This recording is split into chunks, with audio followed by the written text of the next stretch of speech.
Puis Montréal-Nord est l'un des quartiers les plus pauvres du Canada, mais comme nous le savons, la pauvreté est une chose créée et catalysée par les défaillances des politiques et des systèmes administratifs dont le racisme systémique dont on parle. Donc, ce sont des problèmes structurels. Et les résidents soulèvent leurs préoccupations concernant les logements inadéquats, le manque de transport en commun accessible, la pénurie et la pénurie de cliniques ou de soins médicaux, manque d'installations culturelles et sportives, des espaces verts, entre autres problèmes.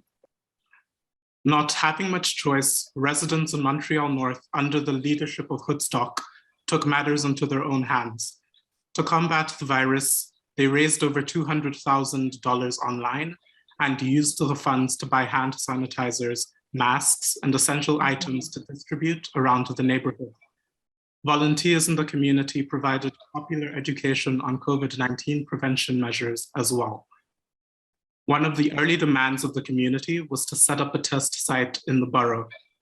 Following the popular support and the general uproar in the media, the municipal government contributed a meager amount of $10,000 and 2,000 masks. Bref, cette femme, notre groupe, mène un combat en prenant diverses actions qui ont pour but de rendre visible et dénoncer les problèmes, ainsi qu'éduquer les grands publics face à toute cette réalité.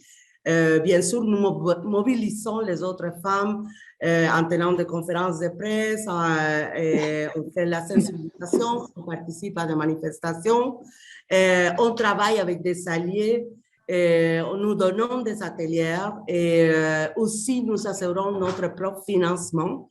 Et aussi, bien sûr, évidemment, on participe à des consultations, entre autres activités. Alors, tout ça pour rendre visible la réalité des femmes et on essaie aussi à mettre la pression pour faire changer les conditions et la réalité d'aujourd'hui. Les personnes noires et autochtones ont 4 fois plus de chances d'être interpellées par l'SPVM qu'une personne blanche. Les personnes racisées sont plus touchées par la violence policière, surtout quand on parle de meurtres policières. Si on regarde l'emprisonnement, qui est le résultat final souvent d'une intervention policière, les personnes autochtones sont massivement surreprésentées dans les prisons, les personnes noires aussi.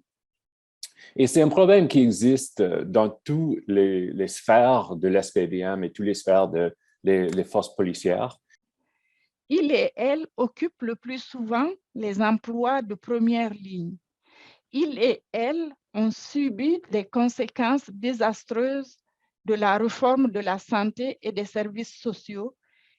C'est dans les quartiers montréalais à faible revenu qu'on retrouve le plus souvent des personnes au statut de citoyenneté précaire. Ces personnes qui ne trouvent d'emploi que par les agences de placement. Or, ces agences de placement ne préparent pas adéquatement les travailleuses et les travailleuses aux tâches qui leur sont assignées. Ils n'osent pas porter plainte contre le non-respect des règles de santé et sécurité.